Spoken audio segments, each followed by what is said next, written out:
All right, ladies and gentlemen, welcome to Game Analysis Night. You guys know me as LunetTheHerald, and while we work on to getting in this game, I'm here today with Grizzz. Everybody knows Grizzz. Say hi, Grizzz. Hello, everybody. And then one of our potentially new casters, we're working into getting him a little bit of training, FilibusterFox. Say hi, Foxy. Why, hello everyone, I am FilibusterFox, and I am happy to be with you today. That voice. I'm never gonna get over that voice, like, seriously. I wanna find a picture of you because I can. Oh no, I've seen you actually through your YouTube videos. I know you sound nothing like what you look like. It's pretty trippy. I'm not gonna lie. It's true, I do look a lot more attractive than my voice. Oh wow, you sir, get the fucking full of yourself award today. Huzzah! I get an award, that's all that matters. Yeah, sure. It's I guess even if it's a trophy made out of paper, it's still a trophy. Welcome to Summoner's Rift.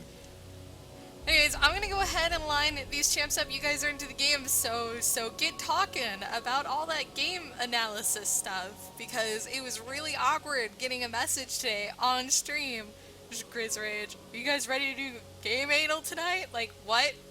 What? What?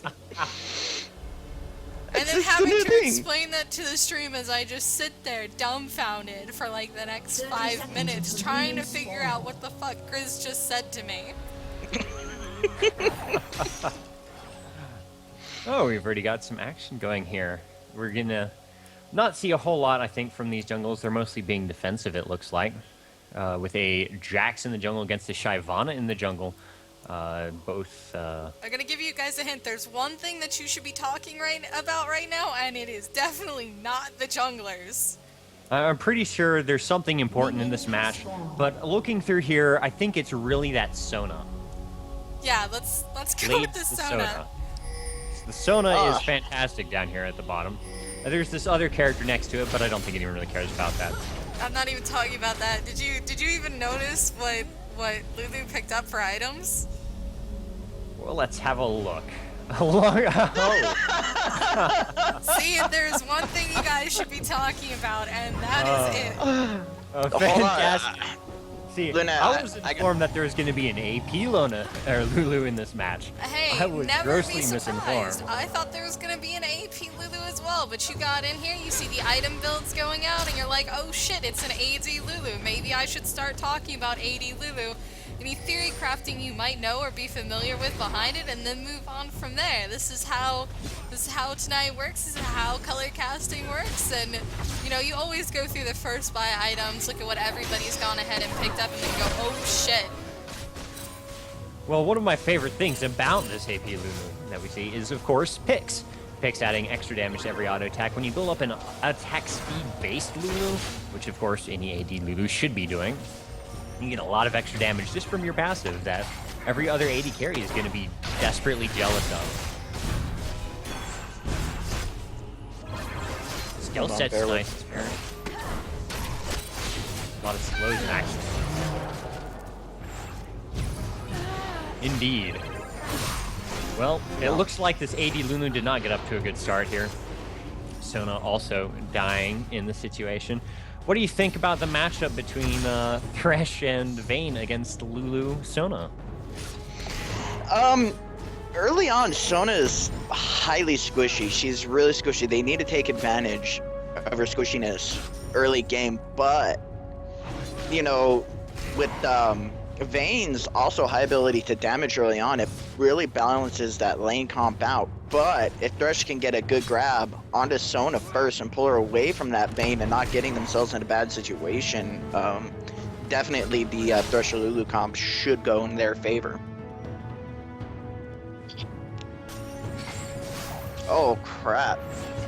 I'm like half screened right now and I'm trying to fix this while talking. Don't judge me, Lunette.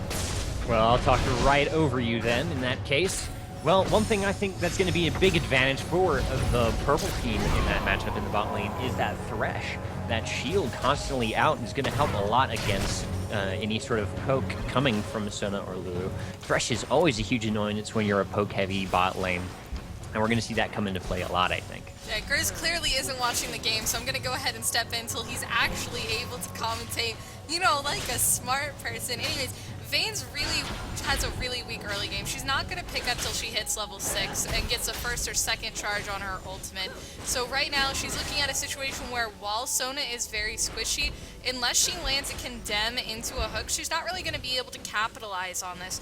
And AD Lulu is always an interesting pick. You can see that Vamp Scepter coming out from her right now. 19 CS to 11, so certainly dominating on CS. And that's one of the nice things about Lulu, is that she does have quite a bit of early game poke. And even through that, Help Picks is going to help out quite a bit in getting that extra damage down onto that Vayne. Still, I think with that strong Thresh early game, it may more than make up for Vayne's early weakness. And that could very well be. Well, let's have a look at some of these other matches ups that we've been ignoring. We've got Nasus and Gangplank up in the top lane. Gangplank, a much less common pick these days. Yeah, Gangplank kind of falling out of style in the meta, but Nasus is one of these picks that has really come to light. And, you know, in Season 2, a lot of the pro players said, well, you know, Nasus isn't really a bad champion, he just doesn't have any place in a competitive meta right now. Oh, we really saw that change with Season 3. The other thing that's changed about it, though, and that's nice in this particular matchup, is that even going up against a Gangplank, because I can talk, Halle Berry, the Nasus over here, is actually going to be able to have quite a successful early game. He's going to be able to farm fairly easily without too much trouble. And you can see the demands over there decide not to go in after Nasus trying to pop off that engagement, despite getting a hefty chunk up to him. And there we go. This kill will certainly start to snowball Nasus, who's known as an absolute late game monster. Farming up that Q much as humanly possible is the name of the game, and a lot of extra lane dominance in that early game will certainly help him get to that point. I really don't think the demands was terribly necessary for that gank. Sure, it made it come quicker, easier, and much safer, but I think how bullying Nasus was being prior to him being there, that Nasus is going to have this Gangplank pretty well handled as long as he keeps the vision down and Shyvana doesn't sneak up behind him. Yeah, that is an excellent point. Now, Gangplank is going to have a lot of trouble here. He's starting to lose out on levels. You can still see he's still level 5 to Nasus's level 6. And Nasus being a weak early game champion, you know, it's always rough when you don't win your matchup against somebody who has such a rough early game. So Shyvana's going to have to concentrate a lot on ganking this top lane, because Nasus is not somebody you want to free farm. Once you hit about that 20 to 30 minute mark, it's all going to be over. In addition, he's already got that Sheen on there, so it's going to hurt Gangplank incredibly in these early exchanges. Moving on to the mid lane, we've got Diana and a Lux up against each other. Lux and the bot lane already looking to make some action as a group. Yeah, now Lux is an interesting champion. You know, I was playing ranked earlier today with one of my buddies out of the diamond bracket, and, you know, he picked Lux and says, Lux is a really good pick in low elos. Nobody knows how to deal with her, so once you start snowballing, you pretty much get out of control and nobody can handle you. And that really did prove true for a number of our matches that we went into today with that Lux. Up against Diana, it's always interesting simply because Diana, you know, that very assassin, bursty kind of champion going in against that mid lane, it's really the level 6 that is going to be interesting between the two of these, and all going to come down to who can land a full combo first. Lux with that Lucent Singularity light binding into her R is going to do so much damage. But if Diana manages to avoid any of that and goes in, she can absolutely full combo Lux from full to nothing in a matter of seconds with the 2 charges on her ultimate.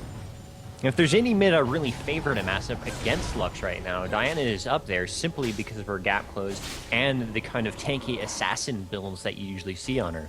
Lux is one of the things you'll notice as a strength on Lux right now that is being addressed in the upcoming 3.5 patch is her move speed. It makes her one of the fastest range champions. Throw that together with the slow and the snare that she has in her kit, that gives her a lot of kite ability and just avoidance of melee characters, making a very strong matchup against any sort of mid-lane. Diana... Oh, I'm sorry, go ahead.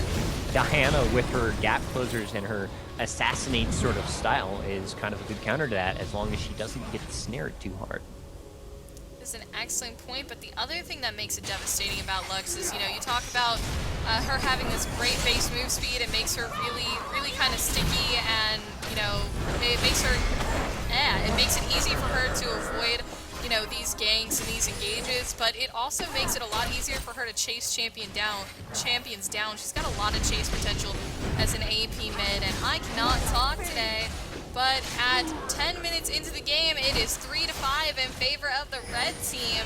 Most of those kills right now sitting on Lux, 2-0 at the moment, and Gangplank just taking a beating there in the top lane, being 1-2-0, and you know, I still think Nasus can come out on top in this bot lane. GP is really going to have to make use of this teleport to get off a couple of notable ganks so that he can go ahead and really come back into this game as any kind of driving force, which he's going to need considering, I mean, he's Gangplank.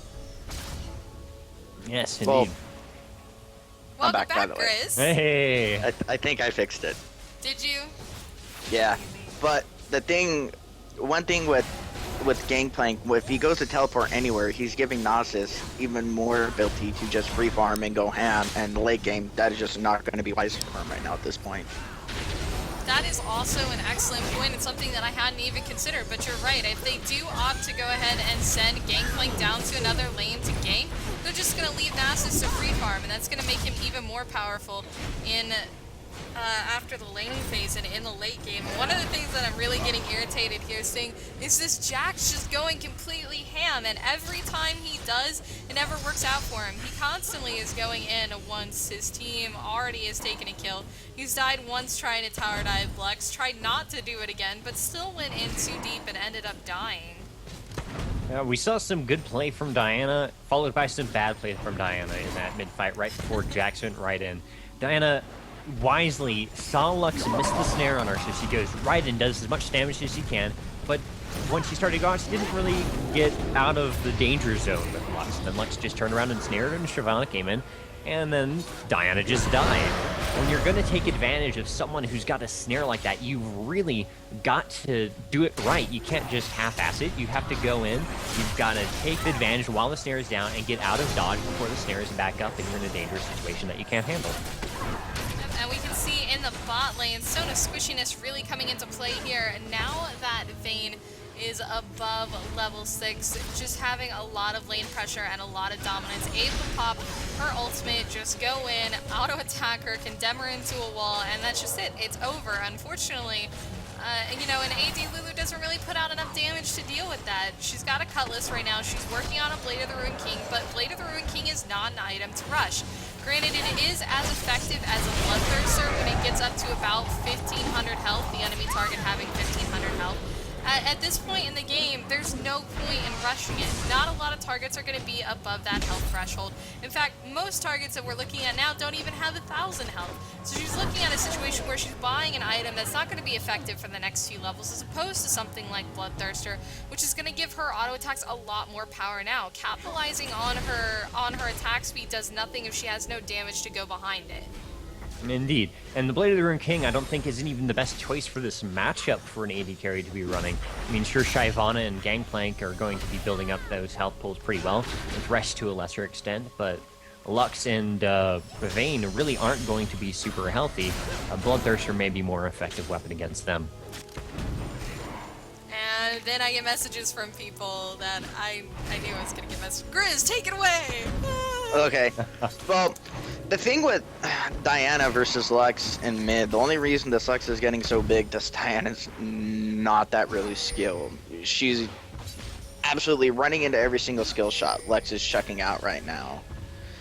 And, you know, people say, oh, Lux is so powerful mid. There's a couple, like, easy counters for her in mid. You have Fizz, and then you have Ziggs. Two of my favorite mids to go up against Lux, because they just movability, mobility, and Fizz's trollness with his tail slap. I would even It's see just Diana hilarious. is a really strong pick against this Lux, just not this Diana. See, the thing is even if like Diana comes in, if the Lux plays it well, which she is, as soon as she ults in, Lux just binds her in place and can't do anything about it, and then just takes the damage from Lux. I personally really don't think Diana is a good counter to Lux. You know, I have to disagree. I don't think this Lux is playing as well as she could be in this particular matchup. Now, granted, I don't think that we're going to see any, like, high elo play coming out of here. I don't even know what ranking these guys are at. We're literally just spectating some random game I found off my friends list. But this Lux hasn't been landing the majority of her skill shots on this Diana either. Diana has some decent mobility to her. It's managed to keep her out of things like Lux's ult in the mid lane. Even though she is using it for farming, she's always going to try and aim it to hit Lux. You saw her going for a gank in the bot lane and not manage to hit any of her skill shots. Didn't go successfully at all.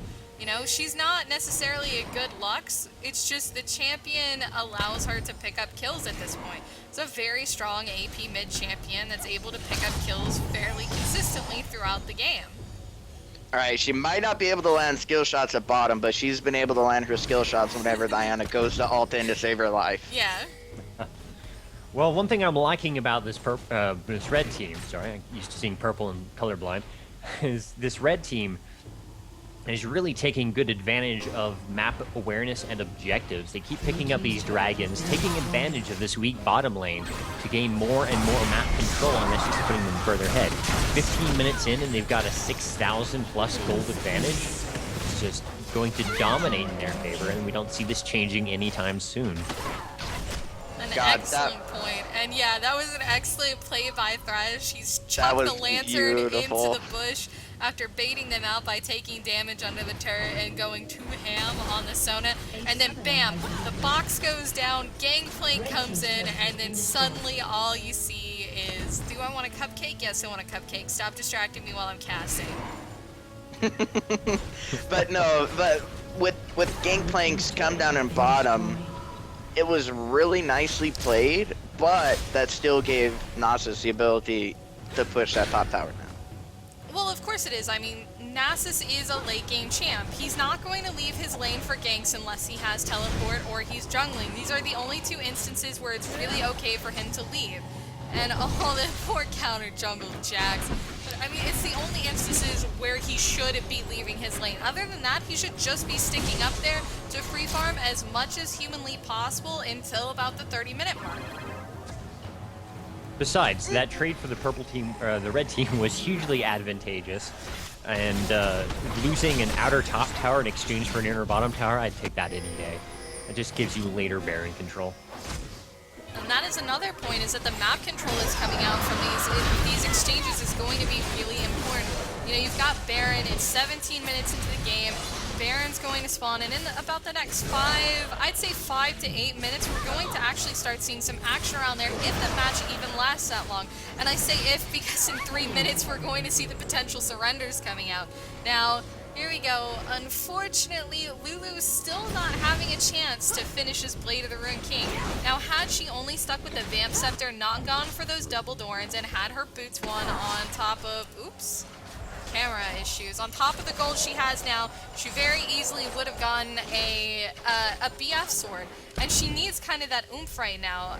I mean, Lulu has a decent base attack speed, but she really needs something more. And here's what I'm talking about. Late game Nasus, even at level 12, you see him coming up 2 Qs. That's all it took, and that was a dead Lux. Getting that shutdown bonus, and now allowing Diana to push in on this middle turret.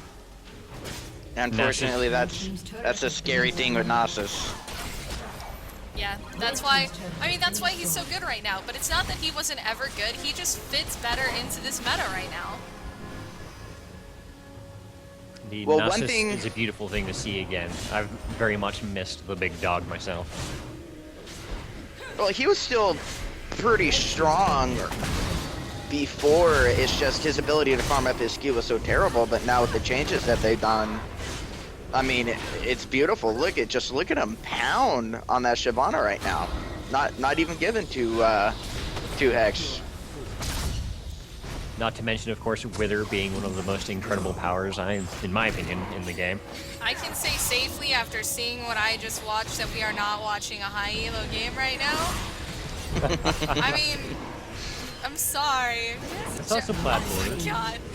It's a jerky thing to say, it's not nice, but it's true.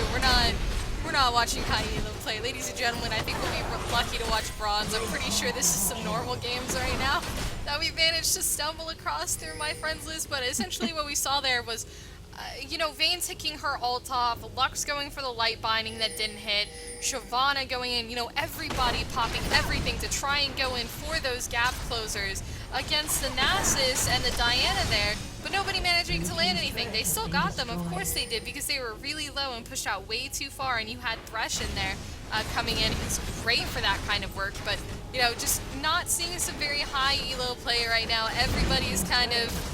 There's might be a little bit of herping and derping going around. Well, I suppose if you're gonna miss your skill shots, you may as well use all of them. That way you've got the statistical likelihood to hit some of them.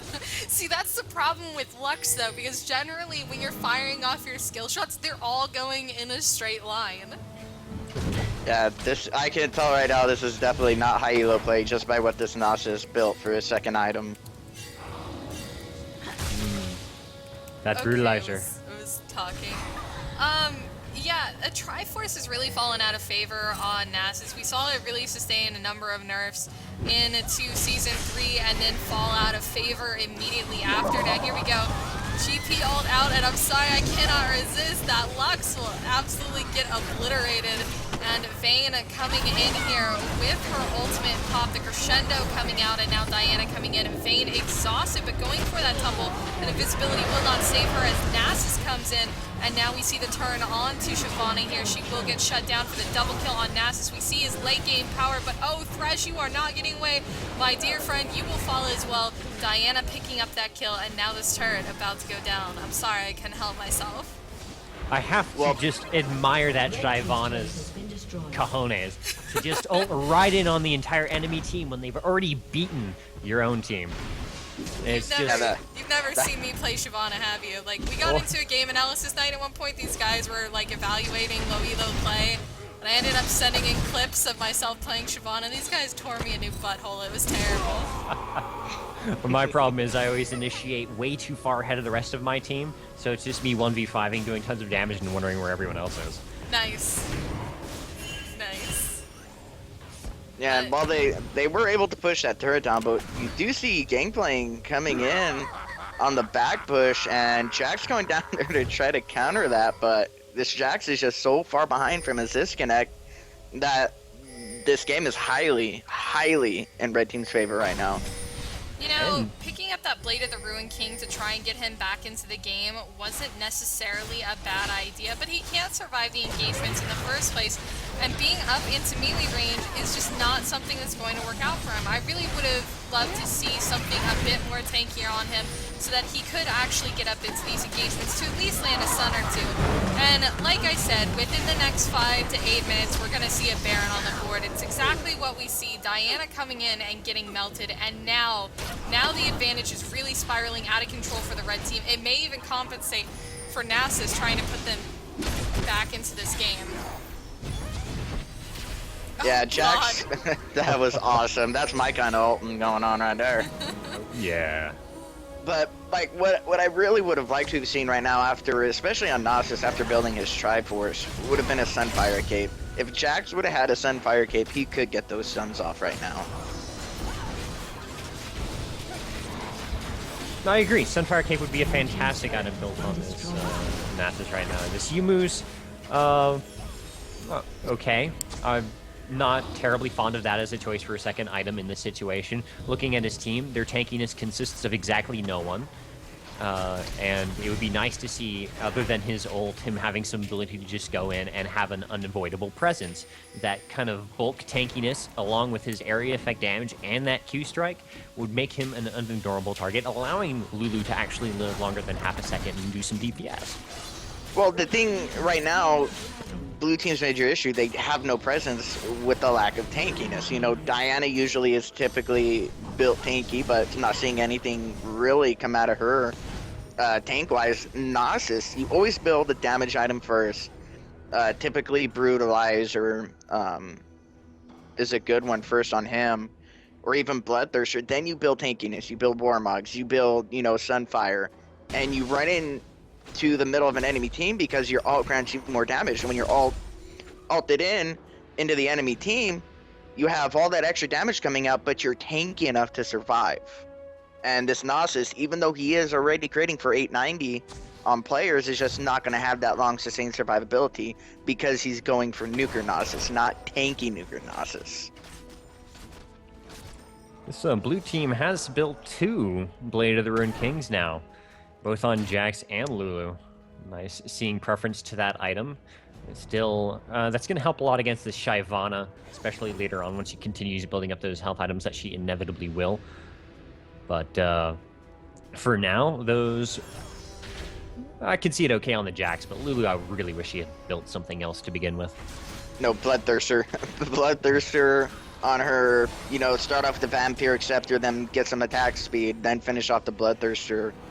Probably would have been the best bet for Lulu, but no, not the Scepter. Yeah. And then let's see, Gnosis, now he's finally starting to get a tanky item. He just built, you know, his belt, but that I'm still flabbergasted on the Yomu's Ghostblade on him. I would never in 1,000 years build that item on him. I would have never thought to build it on him. Well, it does give you the movement speed, it does give you the crit, it does give you the attack speed, but what good are those items going to be when you can't chase people down because you're getting nuked down, just like in the instance where he just died? It's exactly there. We saw tons of move speed from him getting in on that Vayne and Lux, but then he just died. You know, that's all fine and dandy. Half your battles, you know, running someone down, that's what Wither's for. If you can't even survive running up to the person, why build that item? Just go tanky. And that's, if Gnosis would have built, you know, Warmogs or Sunfire Cape instead of that Ghostblade, you know, his survivability, he would have killed that Lux, he would have killed that Vayne. Just hands down, if he would have built tank. Well, now, this is basically the end of this match here. No more towers left on the Nexus, since everyone is dying, everyone is crying, and the base is about to die. It's just double flash going down for them to escape back into their base was pretty funny. But Vayne finally going down to Jax, but it's already game. It is. At the 26.5-minute mark, with 27 kills for that team against 14 for the blue, and a solid 15,000 gold lead for the red team as well. A dominating snowball lead, which we saw just take effect throughout the whole process through, well, frankly, a lot of low elo play and questionable item decisions from the blue team. Going over the items here as soon as my game decides to be nice and load. Please no error. Please no error. Crap. I can't go over items. Riveting commentary, sir. I shall go over the items for you. So we can compare the two AD carries here.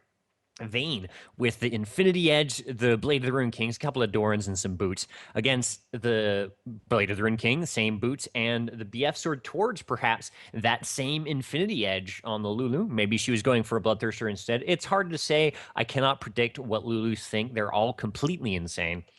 But that 40 farm advantage that she had, the 9 kills to 0 kills, just made it an unfair fight completely in that situation. Lulu and Sono didn't get to take enough advantage of their early poke to really punish Vayne for being Vayne early on. And then Vayne, combined with Thresh's nice, safe early game, just came back and led the way in that bot lane, completely dominating the opposing AD carry. The supports both built fairly tanky and, of course, sight stones to go around. Nothing really surprising there.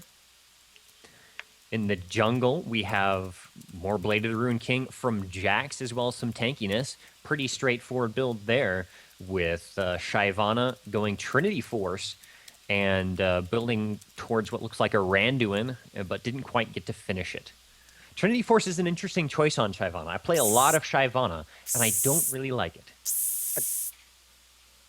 What? We're in another game now. Oh, we're in another game already? Yeah. Okay. I'll stop talking about that one and spectate to the new one. No, but that was really good.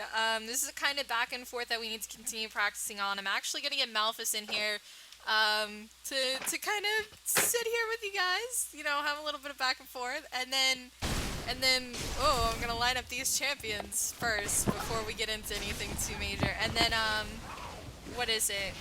I was talking about a thingy and some stuff, and oh man, we just saw first blood go down, and I'm really bad. But yeah, you guys get in here. And I apologize. And we need to because- practice. Yeah, I'm not casting right, King. Fuck you. Yeah, that first blood, Leona being, of course, as always, a huge, ridiculous pain to anyone she's landing against. That's why I love her so much. That, and she's got stylish hair. Karma not quite able to keep her AD carry alive in that early Kog'Maw Leona attack. Grizzz. Grizzz. What? I can hear everything. That's actually my sink, Lunette. I don't Sure. care after the pool incident. I don't want to hear any form of running water coming from your microphone. Amazing. Hi, Malphus. I'm sorry you had to walk in on those comments. How are you today, sweetie? I'm good. How are you? I'm doing pretty good. So, we're doing game analysis night right now. FilibusterFox is a new caster for us. He's got a decent voice, and he's done a lot of solo casting before, but he hasn't done any real tournament casting or anything like that. He's more apt at play-by-play, from what I understand from Azaraki, but we're practicing up on some color commentary right now and getting into back and forth between casters. So these guys, it's game analysis night. They're pretty much just sitting here and doing exactly that. They're analyzing a game. There's no play-by-play. They don't get to break to talk about, you know, to interrupt the action. They just literally sit here and analyze the game. All color commentary all the time. So you guys take it away once you get in here. Pleasure to meet you. And I'm already in here. How are you coming along, Grizzz? Almost done. It's right there. My computer's being a lunette today. Really? Mm-hmm. Really? You're a jackass, alright? You're a jackass. Thank What you. game are you guys watching? Some random game I found on my friends list full of silver elo players, so I'm going, like I said, I'm going to torture them with low elo play tonight until they get better. Okay. Well, Until the low players elo are play watching get could be better, or until they get better? Until these guys get better, the ones in the call, they kind of suck right now. Excuse you, Lunette? Just Excuse from you, the Miss person who is Derpiest spawning with my Caster voice NA? earlier. I am a derpy caster, I know. Alright. I am in. Okay, I've already discussed a little of this bot lane. Leona, of course, being the big bully that she usually is, and Karma not quite able to hold it off anymore. Kog'Maw getting some nice advantage early on because of it, but we'll see how that continues, as Caitlyn's got plenty of range with which to counterpoke that Kog'Maw and farm up against even an advantageous lane opponent. Over in mid, we've got Nidalee against Kayle. What do you think about that matchup, Grizzz? In all honesty, if Nidalee plays it right, my hats off would go to Nidalee just with her escapability. If she plays close to the bushes, and she gains that movement speed, Kayle won't be able to catch out. But my main factor why I hate Kayle so much is Kayle's ultimate, which I find to be highly OP, and her burst ability. But my hats off would have to go to Nidalee if she can land her spears and play it right. Well, from what we saw in the last game, I would not count on that, and will therefore go ahead and get on the record of favoring the Kayle in this matchup, who may be having some fun with Elise in here very shortly. And a Singed is going to come down to help. Let's see if anything comes of it. You know, I hate Singed. Singed is my most hated champion in the game right now, just due to the fact of you can beat him in lane, you can push him towers, you can do everything, but when late game comes around, guess what? Singed is still OP. You know, they said they nerfed him, but all they did to nerf him was remove the tenacity from his ultimate. Wow. Big nerf you did for him, Riot. Well, that turned out very well for the blue team in that situation. That 3-on-2 in the river, giving them 2 kills for very little effort, other than a little bit of time away from farming. But I would take the 2 kills and them not being able to farm in exchange for, well, nothing. Nidalee rage quit. That was Karma, actually, who disconnected there. Karma? Yes, indeed. It may have been a disconnect, or it may have been a rage quit. Well, just not going to assume anything there, and we'll see if Zubuit-chan comes back. Sometimes the funnest thing about doing these is trying to figure out how you say someone's name, and that is one that I will mess up repeatedly until I make up my own pronunciation. And going into the items right now, Kog'Maw, we're once again gonna see it. He already has his Cutlass built, his Berserker Greaves. where, you know, Caitlyn already has her BF. She's 1-2, Kog'Maw's 1-0-2. You know, I really don't understand with this whole building that item right now. Just especially on ADs. I mean, I really don't play ADs. I don't play Cog, so I don't know if that item is still viable on Kog'Maw. But you know, going from the old school meta of, you know, rushing your Scepter or rushing your BF first, you choose. Well, with the active ability on the Cutlass, I can see that being kind of a nice thing to build, especially if you're with a support like, say, Leona, who's already got a butt ton of CC. You throw that slow and damage on their AD carry, and it just makes it even worse for them to try to get away from you. Yeah, I can see that being with the plus, but my main, you know, issue, my main concern with it is it only gives 25 AD compared to, you know, 45 with getting a BF. Kog'Maw already has a slow ability along with, you know, Leona's ability to come up, catch you, and stun you. But if you go with that item first, you know, they still might have that ability to run away, to whereas if he actually had the BF, he would actually have the sustained damage to take that person out. I agree. That extra damage is nice, but you can't forget that 100 damage from the Cutlass as well. Nice bit of burst in this early game. Can definitely make up for, especially if they have a little bit of armor rune set up to help prevent the AD harass. You may get more mileage out of that magic damage. Yeah, I don't like that item. Well, I always start Bloodthirster personally, but I'm arguing for the point for the sake of arguing. Yeah. You know, Karma's still not back yet, so more than likely a rage quit. Renekton actually shutting down this Singed, but once again, I'll reiterate what I said earlier. You can beat Singed all day long. Late game, Singed is still a powerhouse. I'm not sure if he's so much shutting it down as tying it up. Singed has 2 assists, Renekton has 1 kill. They both have 1 death, and Singed is still leading by 14 farm.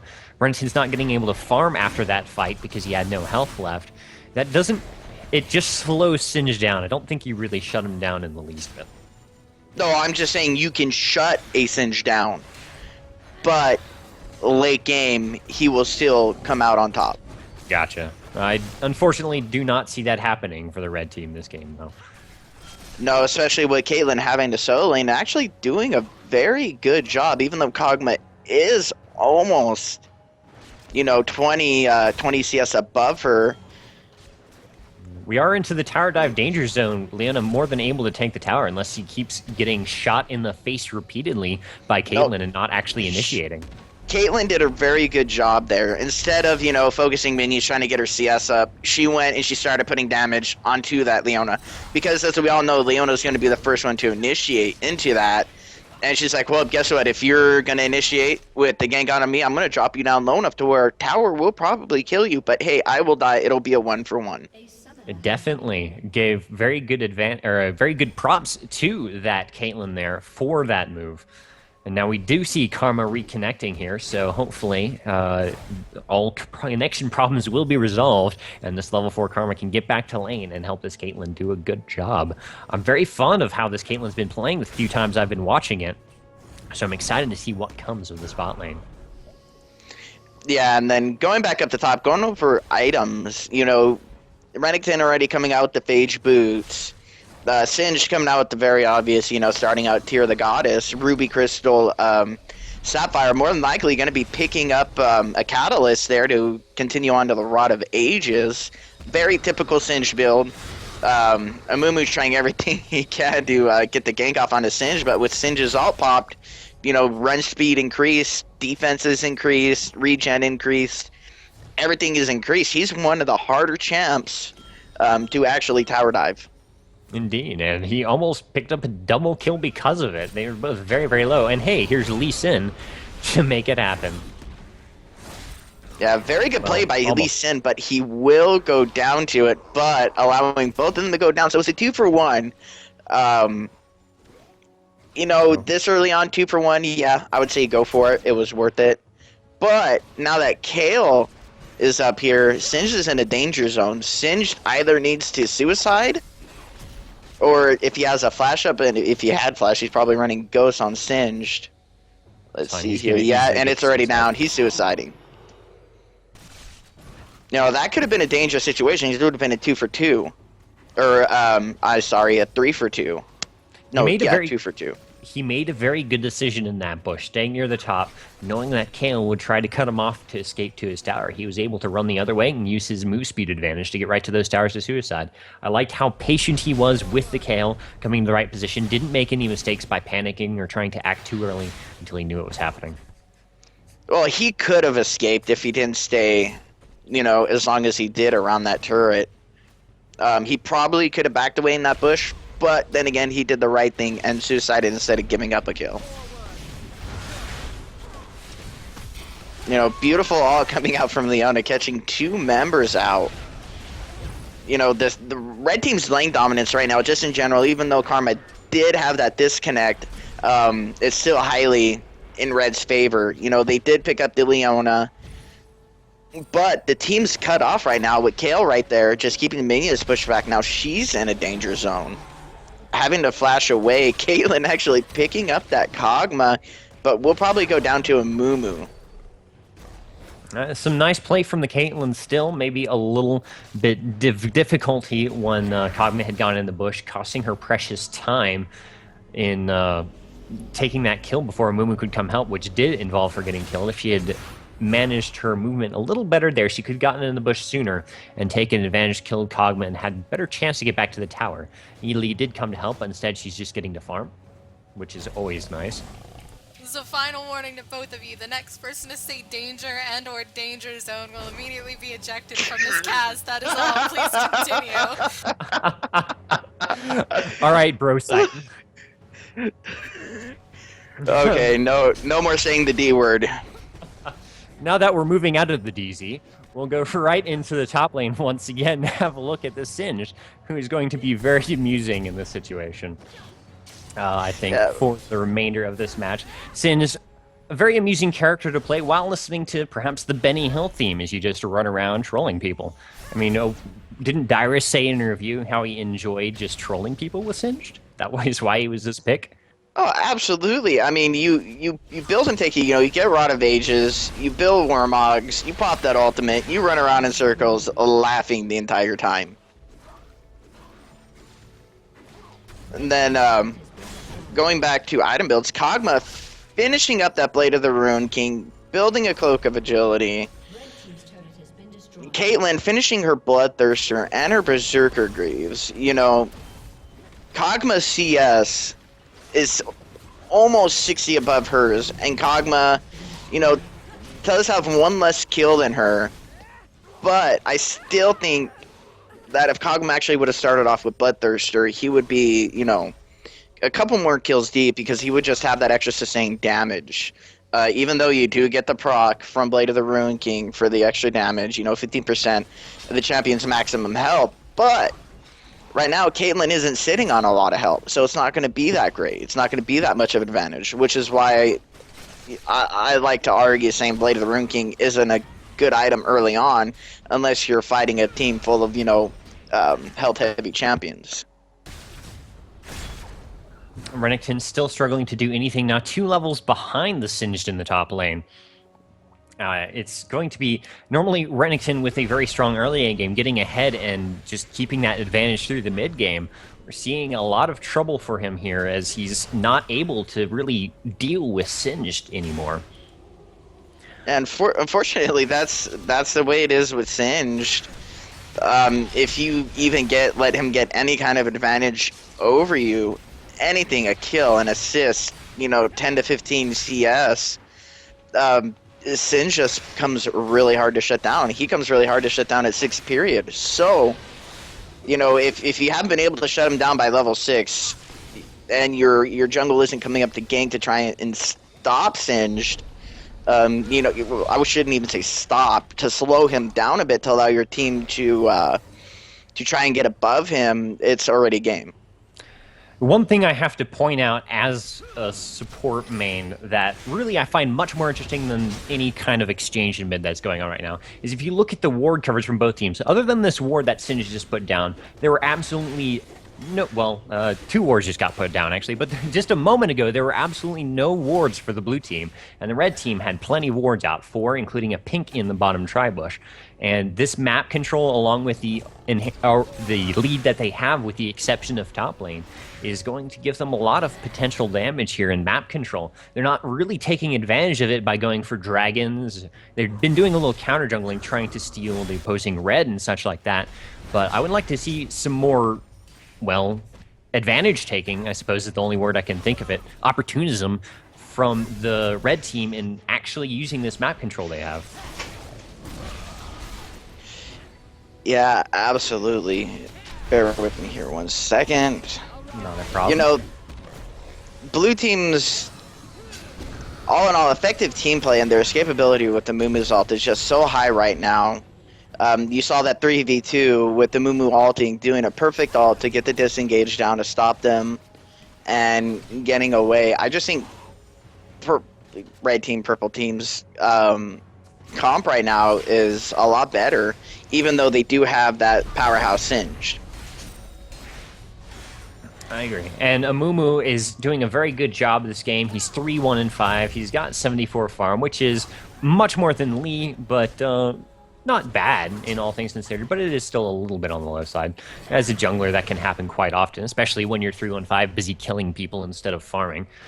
But his Warmogs combined with that Spirit Stone is going to give him a lot of tankiness to go in, and of course, do what Amumu does best, drop an ult and make sure the other team just dies instantly.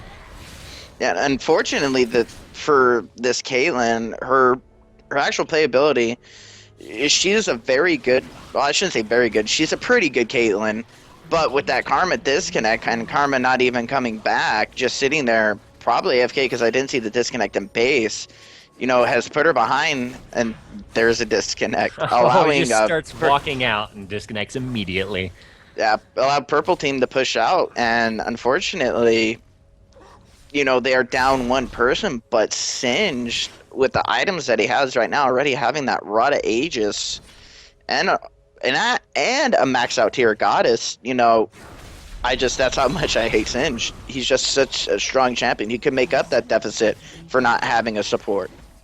If it wasn't for the fact that the purple team is getting kills on these other lanes and such like that, I've seen Singed that get ahead, go in 1-on-5 and just tie up their whole team for a very long time, getting 1 or 2 kills if they were alone, and then just the rest of the team being able to clean up as necessary. Unfortunately, the other team isn't far enough behind. They've actually gotten kills and plenty of farm. Singe isn't going to be able to do that on his own in this case, and it's going to expose the squishy remainder of the team, perhaps other than Needly, because she can sit back and poke with spears instead of having to hard engage. But they're all going to be much more vulnerable because the Singe just can't do it all himself. They're going to have to get involved, and they can be targeted while the Singe can be relatively ignored. Well, you have, you know, even though they don't have the support right now, they do have Lee Sin, who's building damage.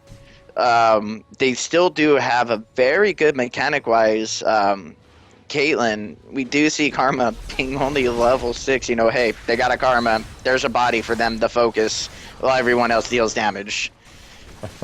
There's a distraction for the enemy team's skill shots. Absolutely. You just see the Lee Sin Caitlyn combo right there, kick to, you know, Caitlyn's face, and bam, dead. Yep. Caitlyn doing a very nice job this game. I'm pretty fond of this Caitlyn. Of all of the players in the game, I think the Great Buffalo is the one who's impressing me the most so far. Singed, of course, may get that praise if it wasn't for the fact that he was playing Singed. Yeah, unfortunately, Caitlyn's game mechanics is, you know, pretty good, but she just stayed way too long without having any support in her lane, but she just might turn that around.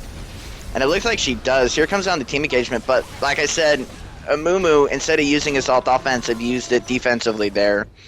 I have no clue what Kale or Leona was doing, trying to stick around on a 5v3 at that point in time. Well, you know, when you're ahead by 4 kills, 5 kills. You can do a 5v3. It's okay, guys. That was sarcasm and should not be listened to as regular advice, just for the record. But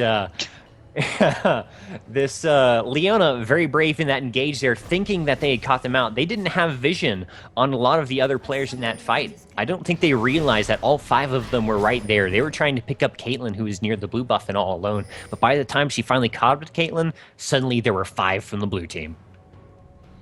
Absolutely, and unfortunately, we got another Karma disconnect. Nidalee opting to build a little bit tankier early on with the Sarah's Embrace to get that shield. Normally, you see a lot of Midalees, picking up that Nisei large rod, rushing the Rab Hat just for that extra burst early on. Well, Seraph's Embrace is a hard-to-resist item when you have actually maxed out your tier.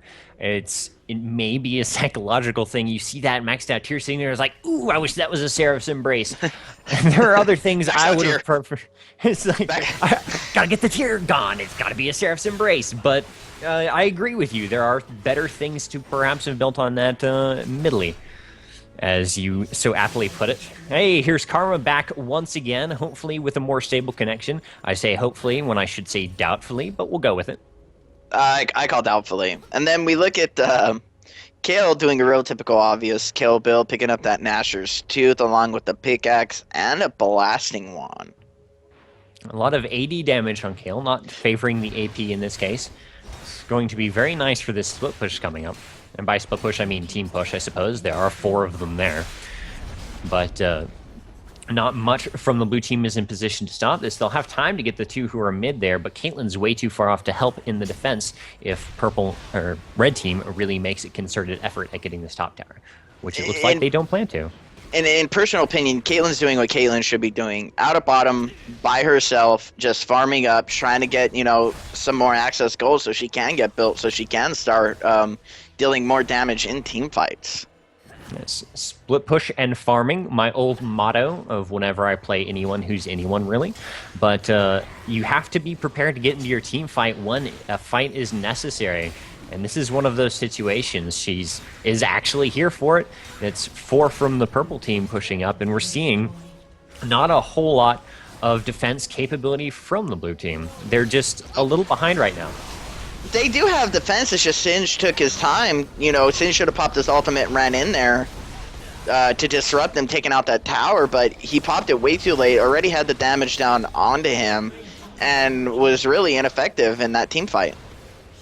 And Mumu doing very nice timing in that fight by coming in from the side and sneaking in a bandage toss to an ult, ensuring a couple of kills there.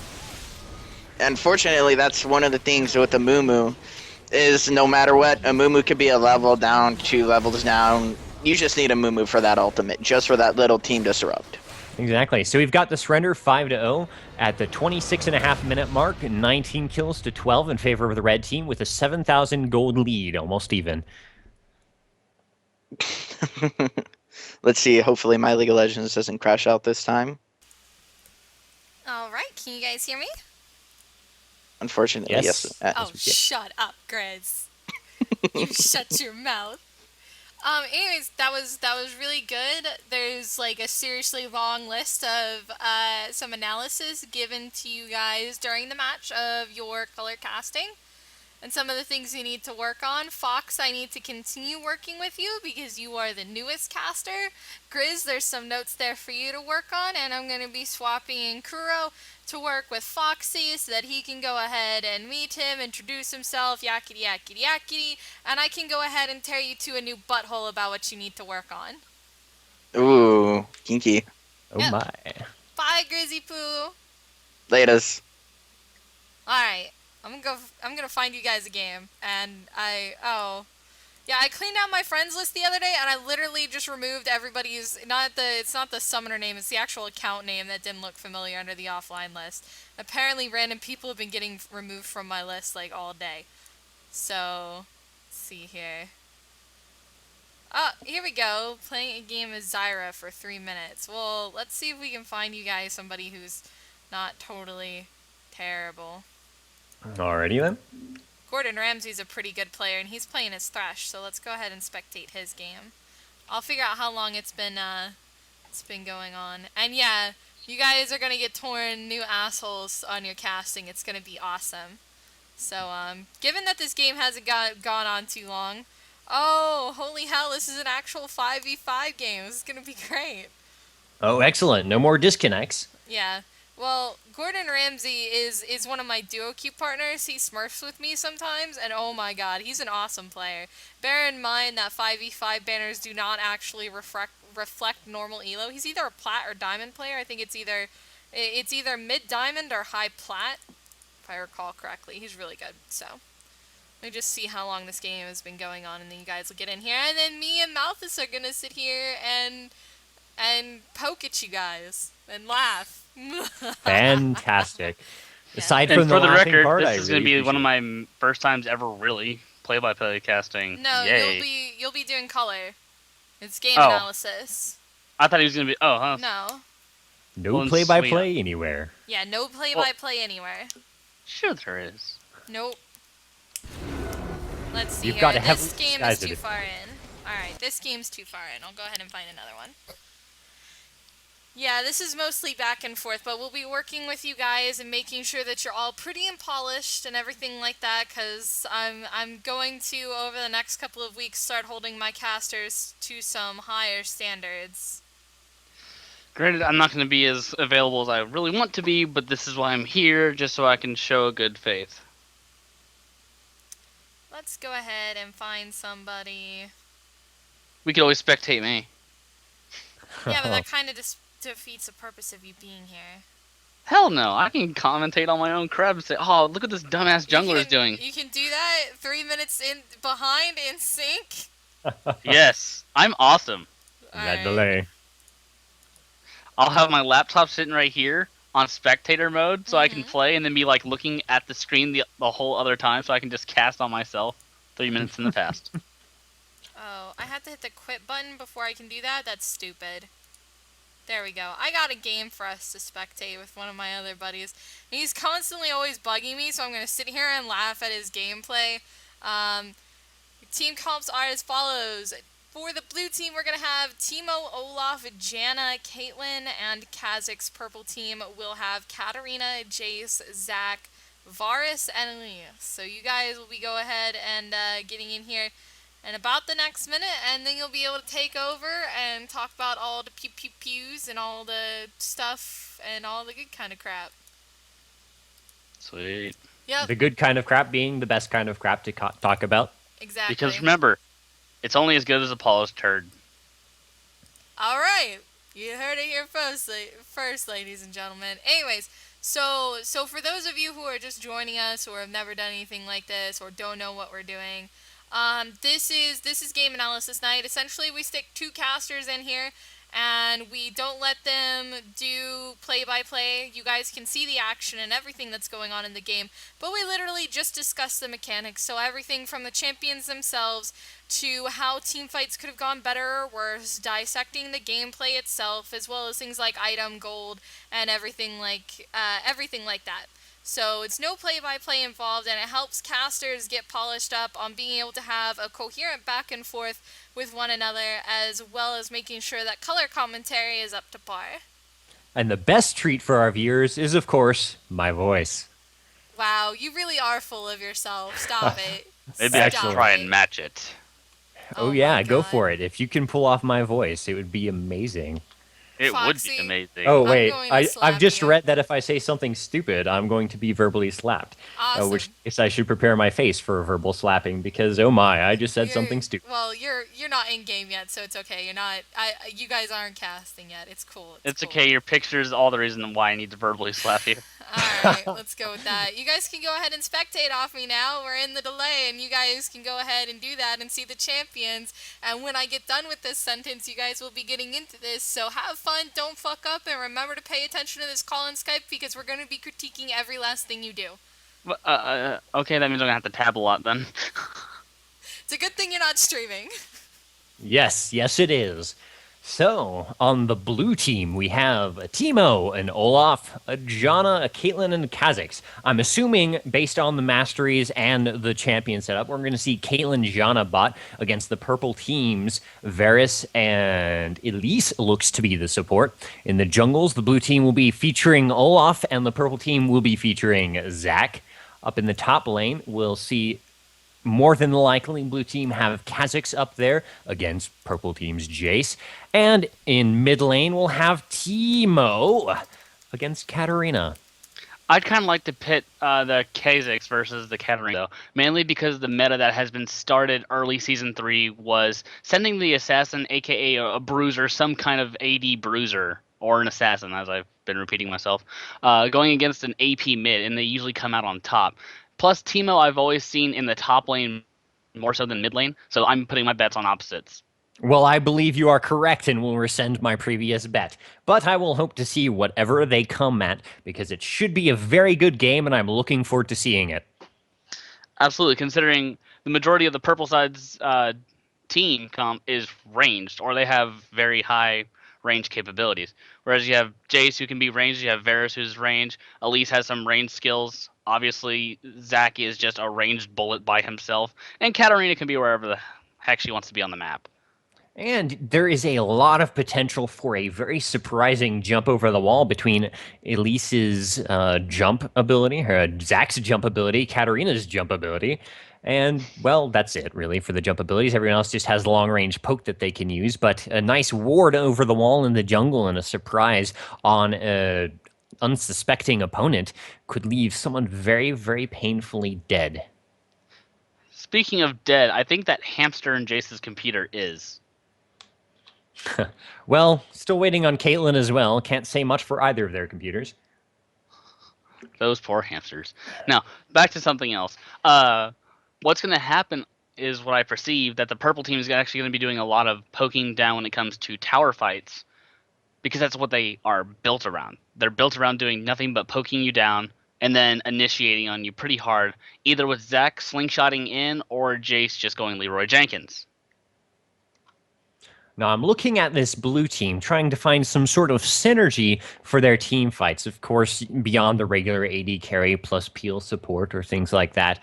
And there's no real major AoE comp. They've got a lot of single target killability there, which they may be trying to take advantage of. Of course, the assassin style of Kha'Zix, the damage over time on your single targets of Teemo, and Olaf's ability to just ignore CC and charge right at your face will spell doom to the enemy Varus if he gets left available to any of those champions. But for the most part, I have a lot of area effect on the red team that they can bring out in these team fights, and fights in the jungle could be a lot of trouble for the blue team. Absolutely. However, when it comes down to this, right now, I think the blue team does have the more stable jungle right now. Olaf is definitely more than capable of sustaining in the jungle, especially with his E, where he just lifesteals. And of course, when you're jungling, this is W, excuse me. It's been a while since I played him. Anyway, his W lets him sustain, and the lower health he has, the faster he swings, so he's getting more lifesteal in a sense. So he is a very sustaining jungler. I haven't seen a lot of Zac play. I've heard about him. I've seen some. He has some sustained potential, but when it comes to tankiness, Olaf has that in the bag. Well, I see Zac's biggest advantage as a jungler is being his surprising ganks. The range on Elastic Slingshot is so very long. He can come from so many different ways, kind of like a Flash old Fiddlesticks. You can hide well behind the walls, outside of most regular warding locations, and still get in to gank those lanes. And that can be a big surprise for people not used to going against Zac, which is a very common thing since he is so new at the moment. However, Zac's ability, I've also noticed, is very dependent on how much the new player has played the Zac, because Zac is not the most pick-up intuitive champion. I've seen a lot of skill cap difference between equal capability players just based on how much they played Zac.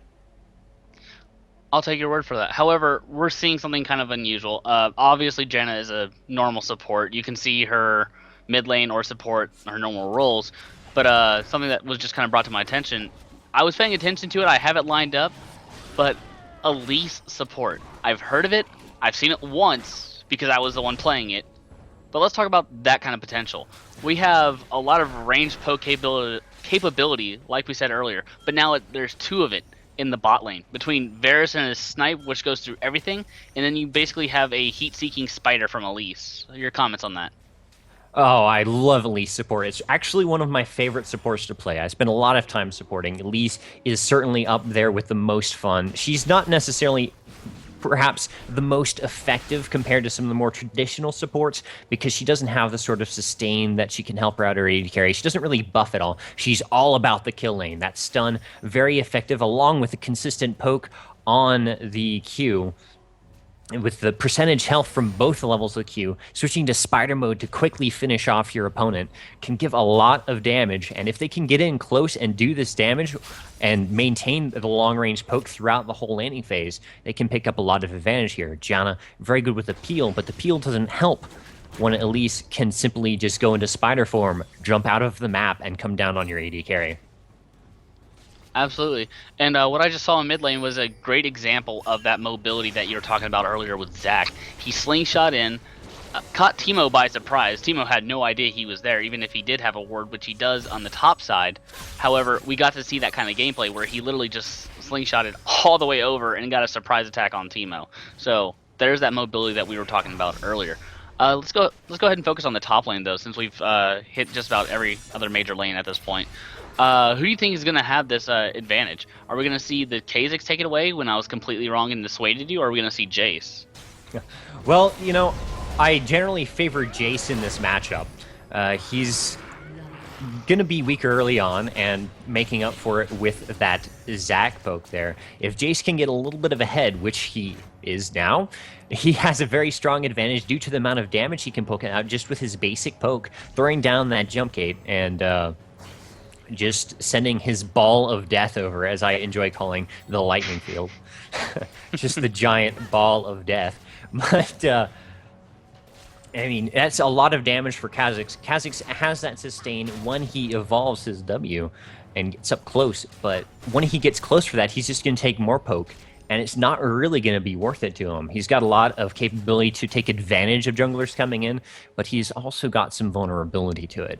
His leap is a fantastic escape, but if it's on cooldown and Zac comes right in at a surprise because he's got a very large range on his own elastic slingshot, Kha'Zix is going to be in a lot of trouble here. Kha'Zix is either going to need help from Olaf, or he's going to actually have to leave his lane and pick up some kills elsewhere.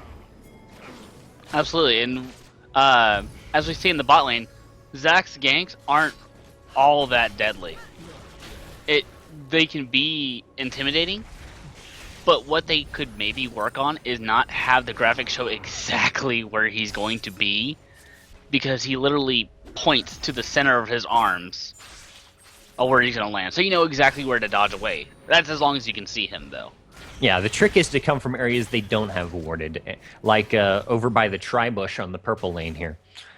From behind that wall, you can jump right over that on them when they're pushed like this to the tower. That's a kind of situation where Zac is fantastic for.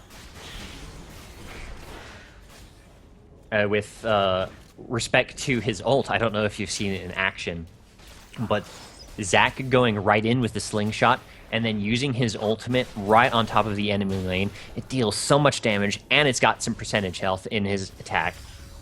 He's just going to wreck whoever he's going in on. If he's got enough support there who can basically chase off the opponent, he may die while he's doing all his actions, but he's got that passive as long as it's up that allows him to reform as long as he's left alone, and that makes him fantastic for good tower dives and being tower dived as well, simply for the fact that, hey, the tower takes him down, but hey, he's got these minions now. If you have smite, sure, you can smite those minions, who can also be teleported to, actually, which is kind of amusing.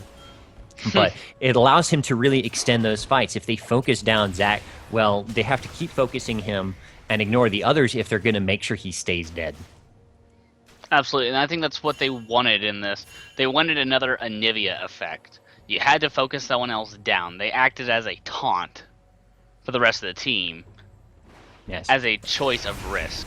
Do you take the risk and just nail them down while the rest of the other team gets a chance at you? Or do you take the risk of nailing the rest of the team down and letting him come back? It's all about the possibilities of it all.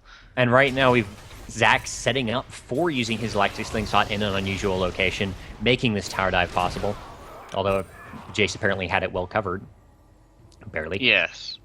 Jace was, actually, he probably would not have pulled it off for the sheer fact that if he took any more turret shots, he would have died. And Zach actually did a little bit of damage, so it kind of evens out. He Yes, uses it prevented him stretching from dying. strike. Right. His stretching strike actually made that damage possible.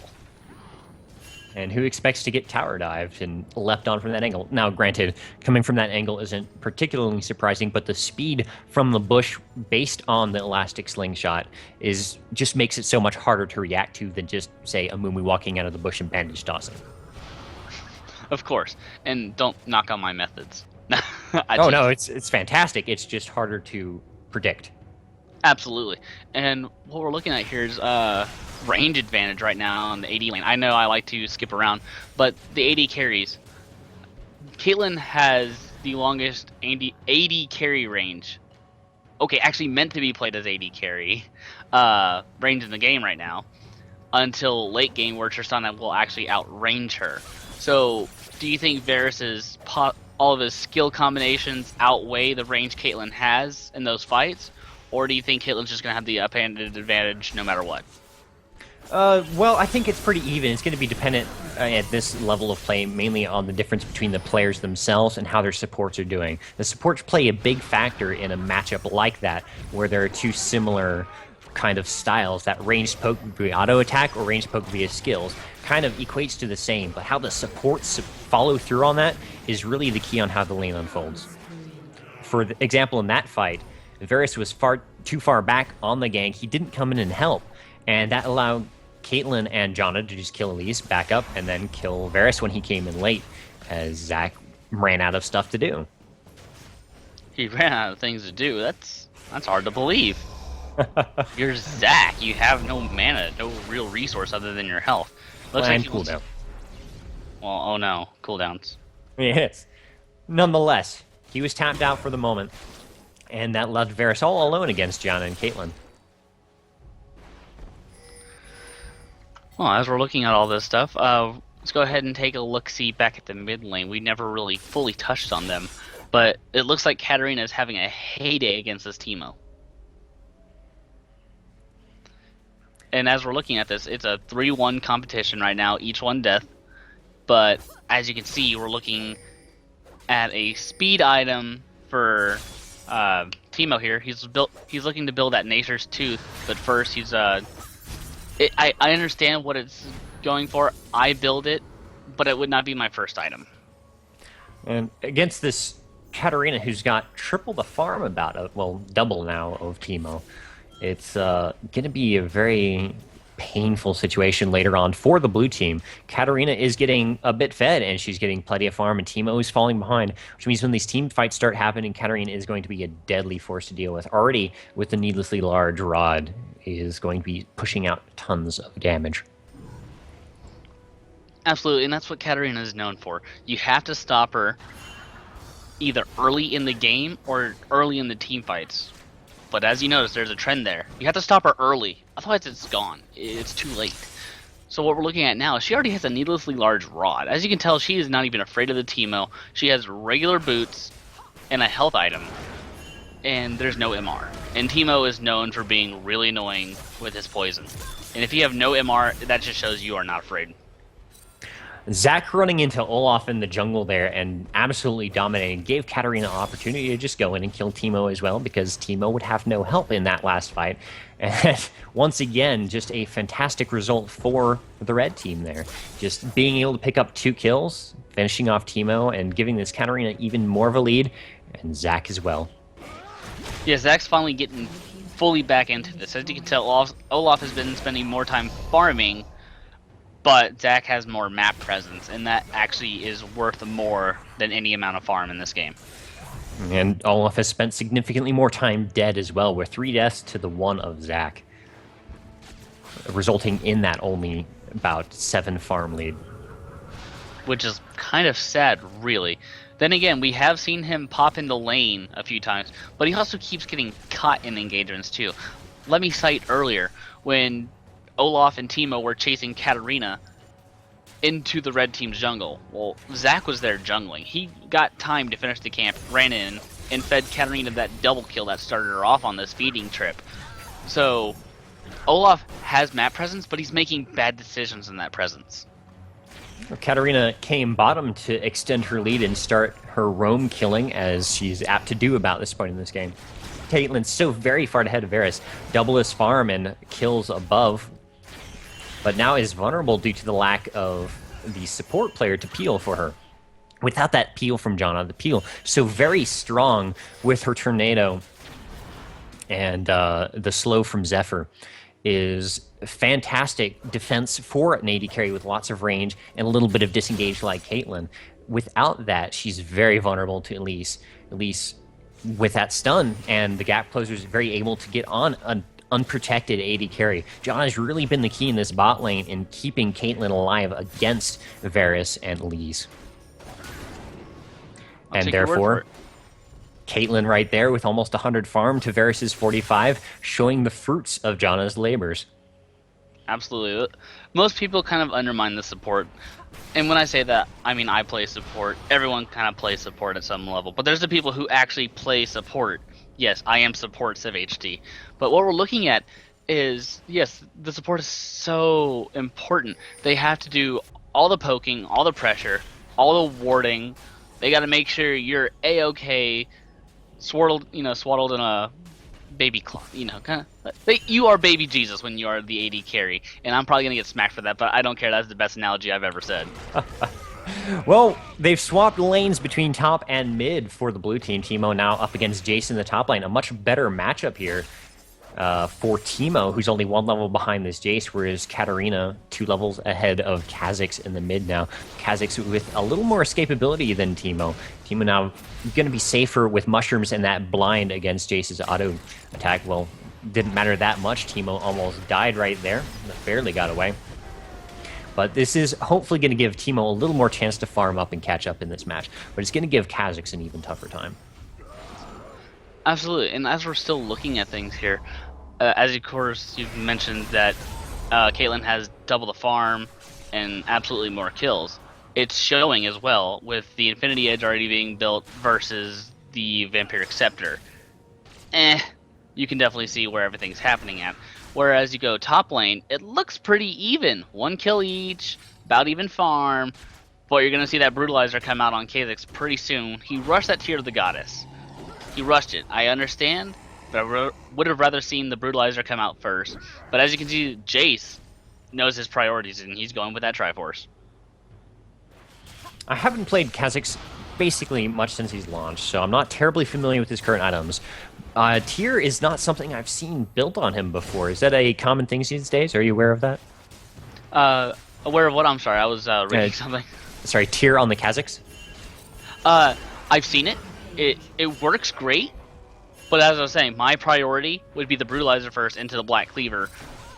But the reason why I understand it is because you have to take that time to build up the tier, and when you finally make that Manamune into the Muramasa, that's when you just completely shred through people, but you have to have that tier built up, otherwise it just does not seem worth it. So yes, smart move, especially when you have a balanced lane like this. You're not taking completely off, it's okay, but if you're behind, you want that Brutalizer so you can farm better, catch up, and assassinate in team fights. That way you have a better presence. But if you are ahead or on an even standard, tier the Goddess into a Muramasa is not the worst thing you could do.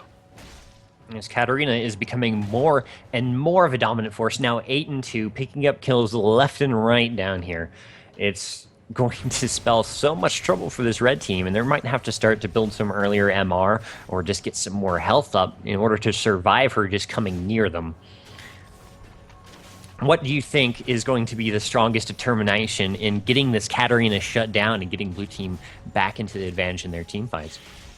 They got to CC and stop her early in every single fight. Whether that is a perfectly placed Caitlyn Cupcake trap with a Yordle trap, a Janna Tornado. Honestly, I think that's it. That's all they got besides insta-gibbing her or those two forms of CC.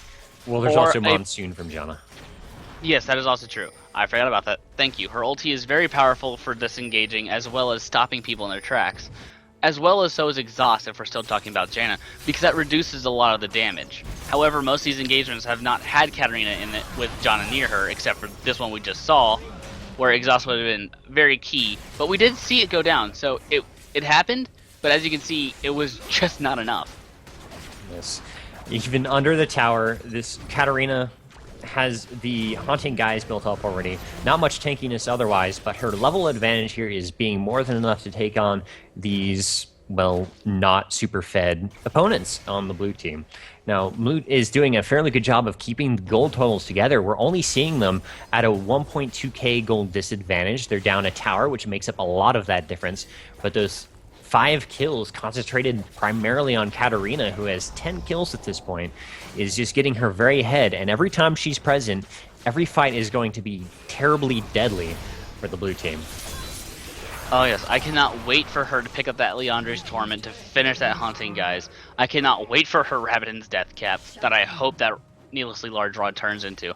I cannot wait until she becomes so crazy powerful with AP. It's just, hi, I'm right here, I'm looking at you, by the way, Shampoo, you're dead. Hey, speak of the Rabbitin's Death Cap, and on goes the hat. She has just finished building it.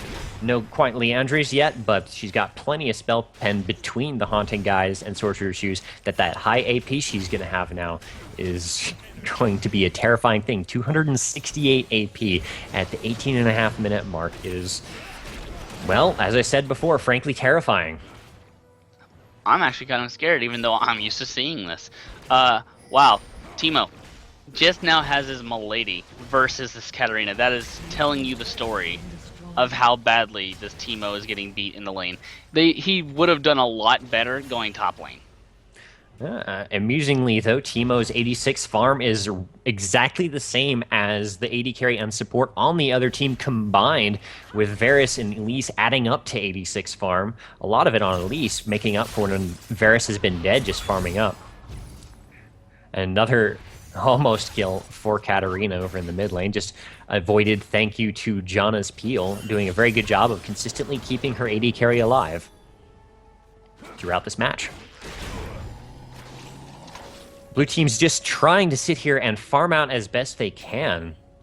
Try and, well, minimize the difference in gold. They're still only just about 2k gold behind, which could be a lot worse considering some of the things that have been happening, particularly in the mid lane this game.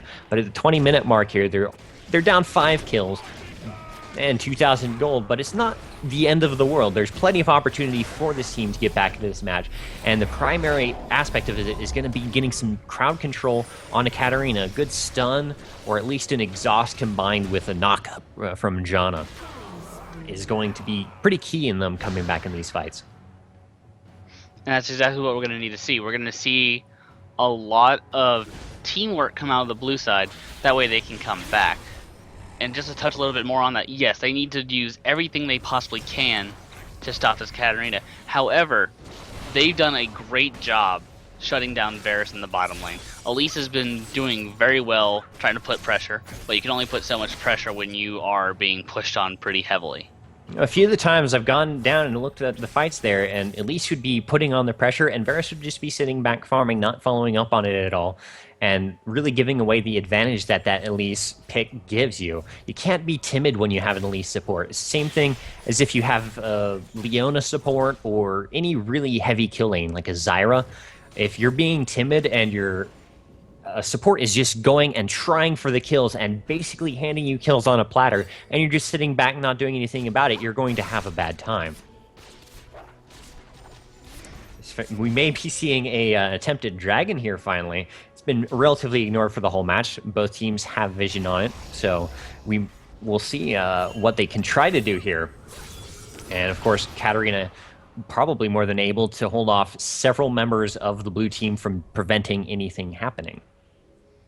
However, I think we're just going to go ahead and see the red team kind of retreat back into their own things, lure the blue team out, whether they either take it or make a try at it. Oh, we might see something, maybe. No, I think they're just going to disengage. However, the ward did die at the Dragon Pit, so who knows. Then again, it was taken. Yes. Well, let's have a quick look at items while there's just a little bit of harass going on and not much else. We're starting to see the health build up Katarina is doing. Maybe building towards her Rylai's, it looks like. I like to see that a lot, and a lot of tankiness to keep her alive when she goes in for the kills, and that slow proc from the Rylai's, able to keep them in range of all the damage she's going to be putting out, ensuring she gets even more kills in the situation, while staying alive to take them. Now, as we saw, Varus just got his very first kill, and it wasn't even because of him. The minions literally were that overpowered. So something Caitlyn could have done better would be the fact that she could have either 90 caliber netted away from the creeps and shot at it for lifesteal, or move back, shoot, move back, shoot. You gotta kite efficiently to live. And because she didn't kite away, Varus got the kill through minions. You have to be very careful of the minions in many situations. Any sort of 1v1, they can easily turn the tide of a fight, prior to about level 15 or above, when you start to cease to care about the damage they can put out, or instantly clear them accidentally while you're attacking the other person. But earlier on in the match, minions can be a devastating fight, especially in the first couple of minutes. It's so incredibly game-changing when a person just doesn't realize they're taking minions for a moment, and ends up dead as a result, even though they should have won the fight easily.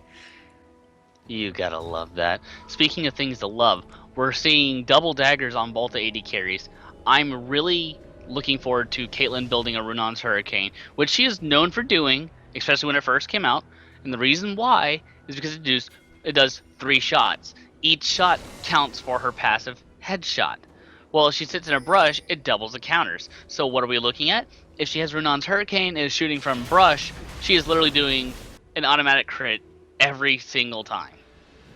Wouldn't be surprised to see Teemo pick up one as well, because it procs his poisons and that Liandry's Torment as well with every auto attack that it's attacking 3 people with. And we might see the same thing happen on Varus here for very separate reasons. His Blighted Quiver is amazing. Most people don't pick up on it. What it does is it sits there in stacks and stacks and stacks, and then whenever he uses a skill, aka his arrow, his ultimate, it eats those stacks and deals a lot of damage. So I hope to see that happen as well. It would be a very smart move, especially for Varus at this point, since they are a ranged poke comp, and that's what they're going to need to do to keep staying in the lead, especially with Varus getting back into the game.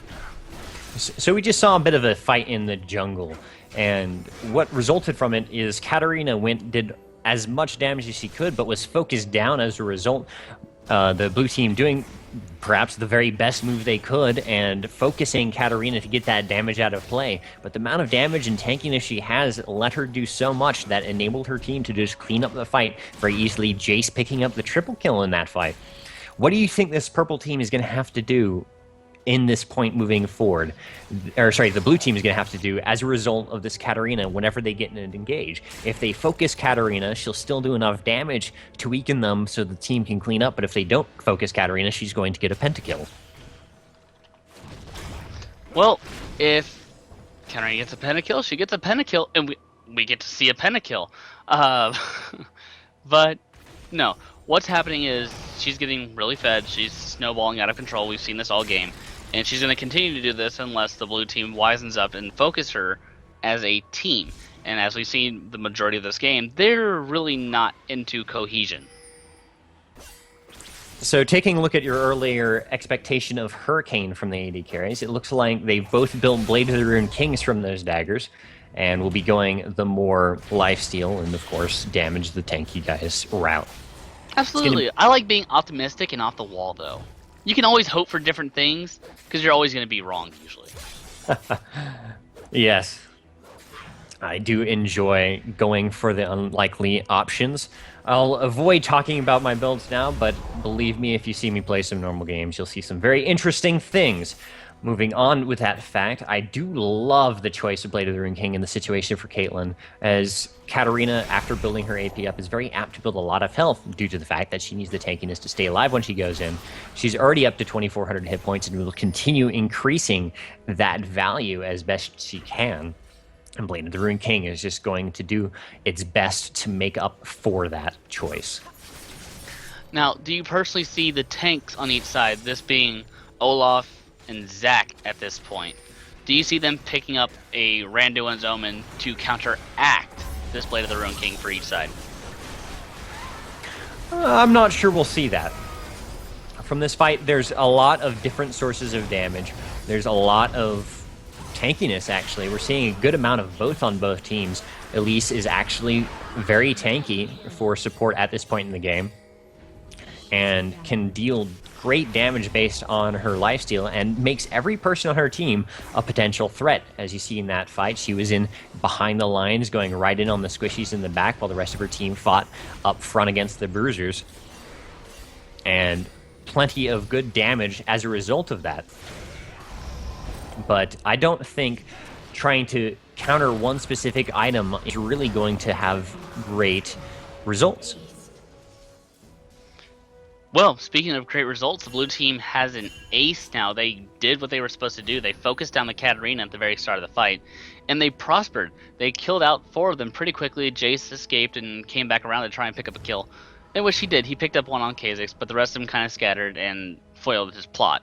So we're seeing better gameplay come out of the blue team now, and they're realizing what they got to do, and they might turn this thing back around. So having a look at some more of the item builds, we've been pretty distracted between Katarina and the AD carries.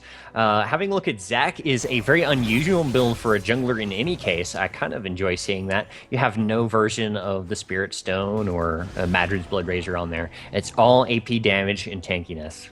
Well, actually, it's mostly just all AP damage. He's got a little bit of tankiness from the Rylai's that he rushed up, but he's almost to a Rabadon's Death Cap. He's got the Sorcerer's Shoes, going for that pure damage approach, and that makes his ult absolutely devastating. The 240 damage plus 57 from the AP alone, just so great for that damage output. The ult very dominating in team fights where the enemy is close together, or tower dives when they're not close together, is an interesting thing to see. I don't often see Zac's built that way, but I think I like it. A pretty AP heavy Zac is definitely different to see. I was expecting him to build a sheer tank, but I guess I get to be wrong again. So there's nothing wrong with that. It just devoids the red team of anything tanky, and they're all full assassination. The reason why I like to see Zac tanky is because he gets to be focused at the very beginning of the fight, because he's dangerous, he's new. Especially with this passive like, hey, he might come back, you know, take care of it. So it gives more reason to focus the tank, which is a mechanic that the red team should embrace rather than letting him go a full AP carry, especially when they have such a great one such as Katarina. Well, I can see the advantage of him going for that kind of AP carry build. It's an interesting approach option because it may take some of the focus off of Katarina, because if everyone's putting out the damage, then who do you focus first? If they're all fairly tanky but not exactly squishy and they're all doing lots of damage, what's really the best option? You focus Katarina, Zac and Varus will kill you. You focus Varus, Katarina and Zac will kill you, etc. Now, one disadvantage I'm seeing from this is they don't really have a lot of absorption in their team. If that would be a bigger problem, I think, if the blue team had more poke damage. They've got a decent bit of poke between, you know, Caitlyn Q and her range, Kha'Zix spines, the Void Spike, and Teemo's, of course, blinding shot and poison. There's just not really enough range and cooldown on their poke to really punish them for not having that much health, which doesn't really get them that pre-game advantage that really takes advantage of a squishy team. Now, what do you think about this Katarina's most recent pickup, the Seeker's Arm Guard, this late into the game? I normally consider it more of an early game item to give you that ability to stay in lane, take less minion creep damage. I was going to say damage from minions, but yes. Take less creep damage, stay in lane, get some more AP, especially when you're farming. Do you see much use in it versus, say, finishing off that haunting guys into a Leandri's, or would you rather have that Seeker's Arm Guard? I'm pretty sure the Seeker's Arm Guard isn't there for its own sake. It's there because she wants that Zhonya's at this point. She didn't feel the need to rush it early, but she needs it soon, and she's going to have to be able to just go into team fights and hit that Zhonya's. I really, that item alone is probably not going into consideration. It's just, hey, I have the gold for this and I want Zhonya's. Zhonya's would help, though, if Katarina is getting focused down. As soon as she notices she gets exhausted, or she gets the knock-up, or she gets pushed back, she could hit Zhonya's, and then she would be in that fight for so much longer. And then your combinations of, well, then Varus and Zack's gonna kill you. Full vicious circle. So, well, Zhonya's would actually be a great pickup. That's exactly why I prefer that item to finishing off Leandries. I love Leandries, but I see it actually more of an advantage in the early game, personally, when I'm Katarina, because you're sitting there doing that poke with your bouncing blade in lane, and if you're not rushing it first, it's not essential because her AP is so high. The damage from the Zhonya's percentage life is going to be less relevant. You're going for the quick bursty kills more so than damage over time. Now, I think this Katarina is a little too comfortable, though. As you saw, she just dived in under a tower versus a Kha'Zix and a Caitlyn just to ulti in. She could have played that a lot more smart. Her team was there. They could have initiated and fed her those 2 kills. However, she got a little overconfident, is a nice word to say. Well, their initiate is pretty much Zack.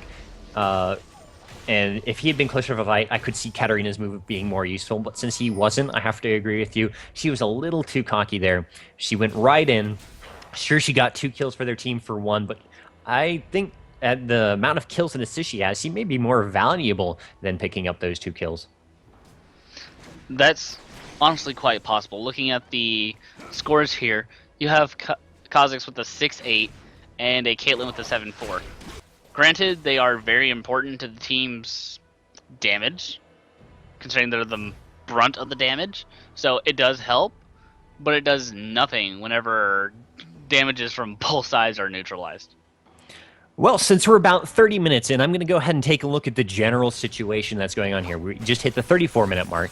It's 29 kills for the red team against 20 for the blue, and they have a 5,000 gold approximately lead against the blue team. 4 towers to 1 is giving them a great map control advantage. We're seeing more wards coming out from the blue team, kind of making up for the lack of map control due to all the towers down.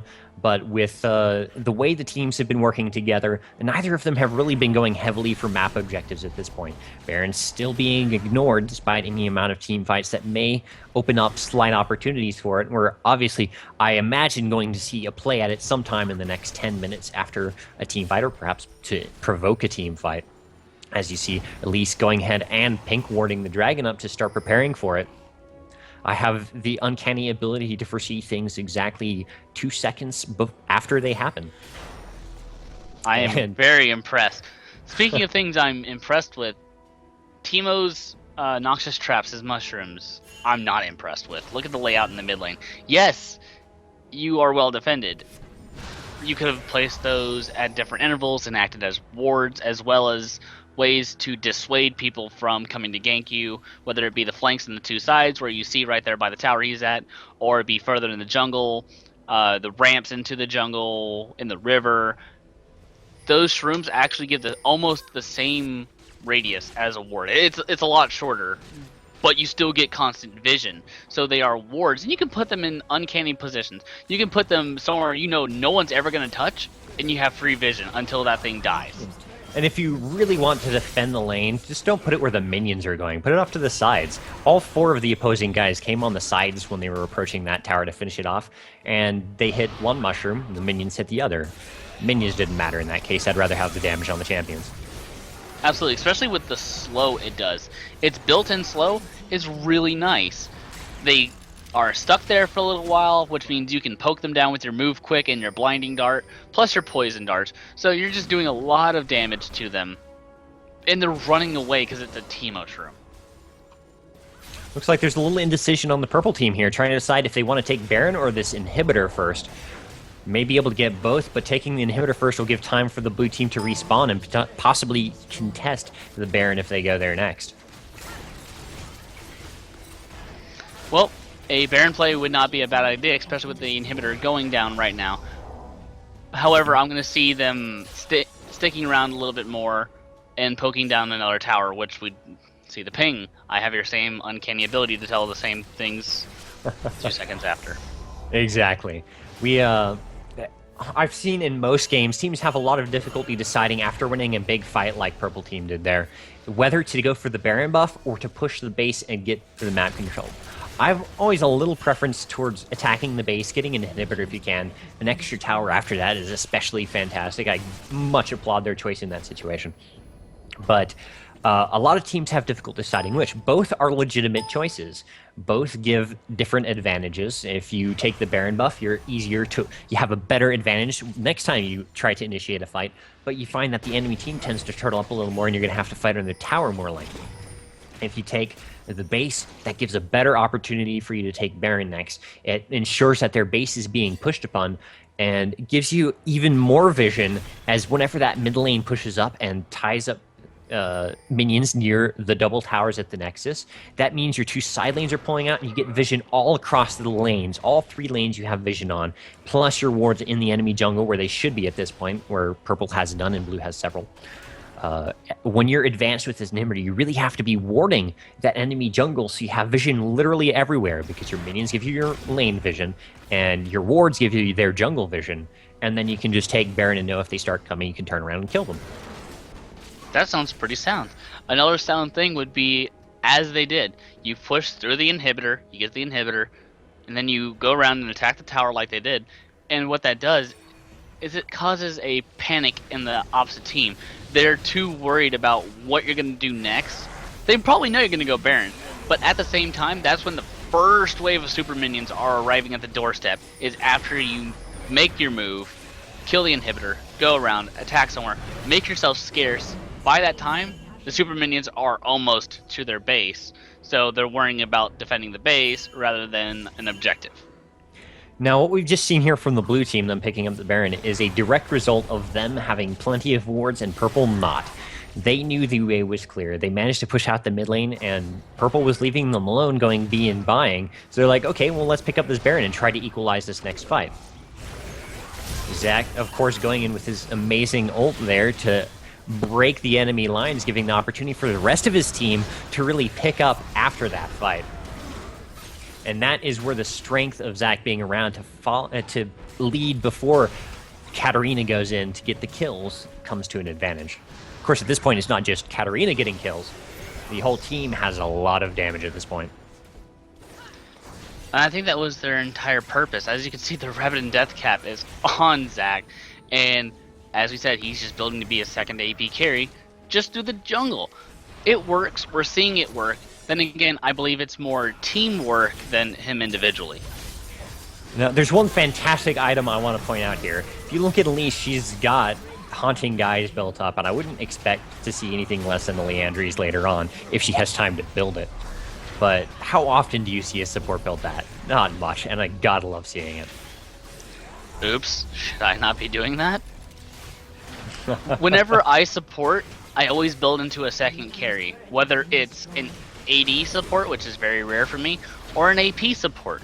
I will always build second carry because, let's face it, when you get to the mid game, the support is very useful. They still have their support items, but they can also dish out damage to help. They're not just there to be a healer. They're not just there to be, oh, here, let me pop this one item for you guys. There's more to them. You can utilize their abilities. Do you? I did. Oh, you did? I was a big fan of using Soraka early on as a source of damage with that silence, particularly.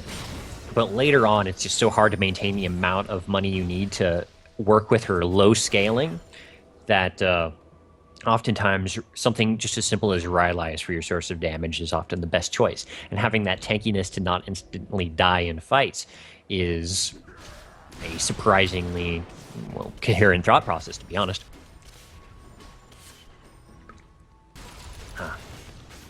Not that I have been honest the rest of this match, but, you know, sometimes you just slip out with those little phrases in the middle of doing things. Now, at the 41-minute mark, about, 8 minutes after our last note, we're seeing the lead be increased to 14 kills for the red team, 8 towers to 1, giving them a dominant 11k gold lead. And blue team has to take advantage of mistakes at this point. They have to hope that the red team causes an error, someone gets caught out, or just they get another Baron sort of situation. if they win a team fight, the respawn timers are long enough that they can start coming back in this. They're down an inhibitor, but that won't stop them from pushing down an inhibitor if they ace the enemy team and have enough people left. But it's going to be a very tough battle. They're basically climbing a mountain as opposed to just walking up a slippery slope. And they cannot make a single mistake at this point or the game is gone in favor of the red team. Well, that can almost be said for the blue team as well. If the red team does make a mistake at all, and the blue team can capitalize on it, the respawn timers are so high right now because it's so far into the game, plus they're all of high level, they could easily push the lanes no problem and take this game back into their favor. Would that be awesome to see? Yes, it would be awesome to see. Will it? More than likely, no. Now, with another inhibitor down, the pressure is just compounding on the blue team here.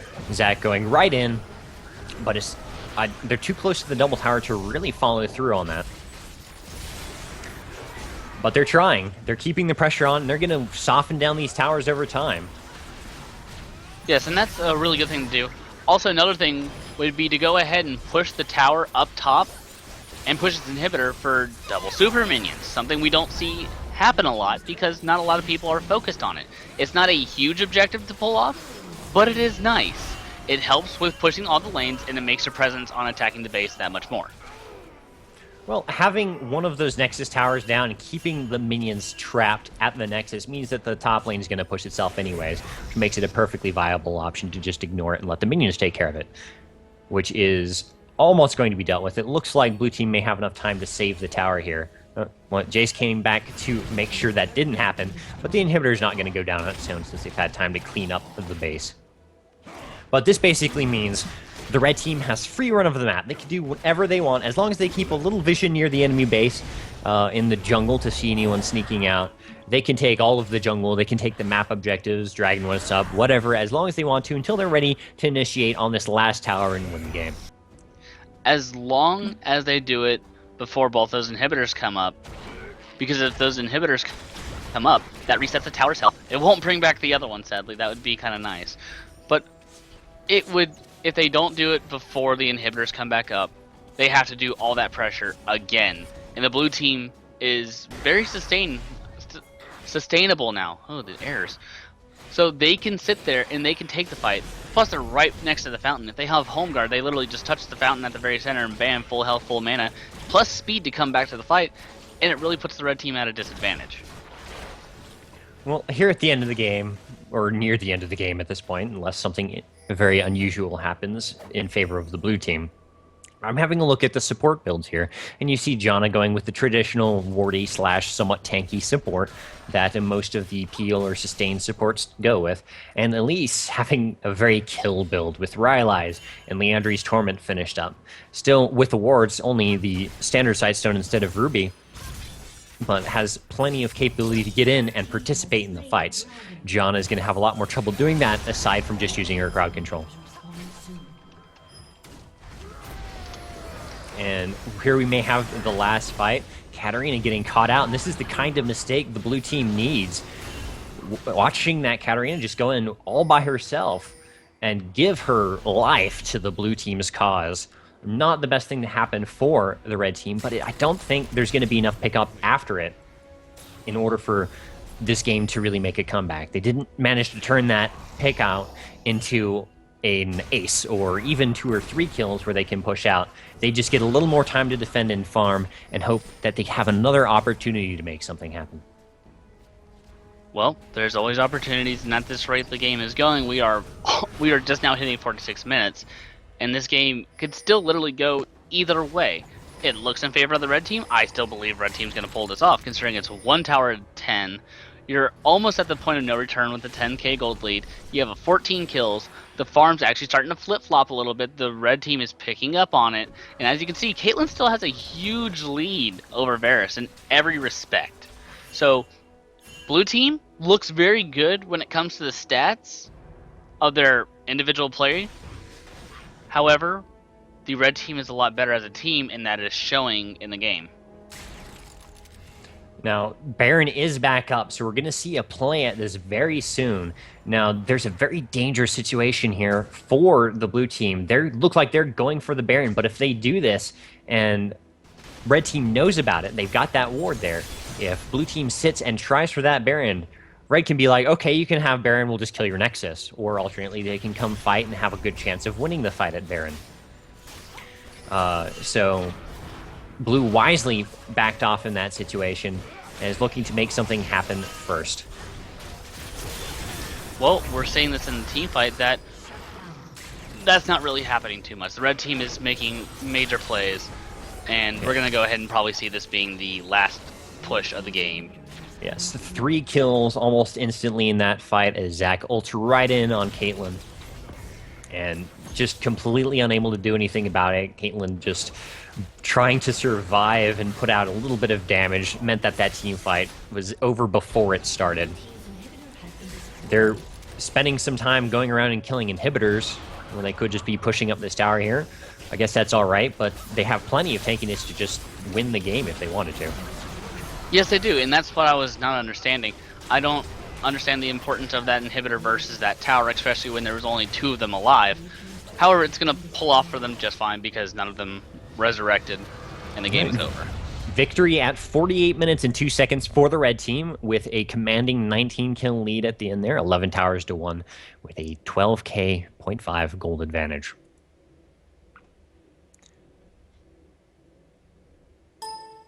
Some final item wrap-ups to see if we missed anything particularly interesting at the end there. Beyond the Guardian Angel and Jace that allowed them to push up that first tower without really taking any losses. Don't see much of what we haven't already touched on. Everything looks pretty standard for the most part. And it was a pretty riveting game and an interest to watch and a pleasure to cast with you. Well, you talked about standard. I'd like to talk about things that were different. We saw a full AP carry Zac in the jungle, and we saw an elite support. While you say you play elite support, I haven't gotten to see it much, so it's not exactly standard. Also, with the fact that you touched on that Liandry's was built, again, not standard for supports, you would see more items such as Aegis of the Legion, you would see that Sightstone turn into a Ruby Sightstone, etc. Well, Elise's biggest problem that they ran into was Varus never really followed up on her actions, and I pointed that out earlier in the match, and that was the big killer early on. Later on, when Katarina came and started turning the game in every lane's favor instead of just her own, that gave her a chance to farm up and become more of a killing sort of situation.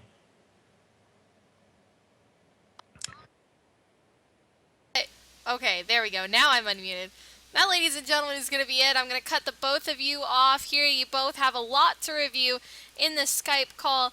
The end of the day, a little bit of casting etiquette and some things that need to be worked on for the both of you and Grizzz as well. Thank you for joining us, ladies and gentlemen. This has been Game Analysis Night with FilibusterFox, Kuromakai, Grizzz Rage, and myself.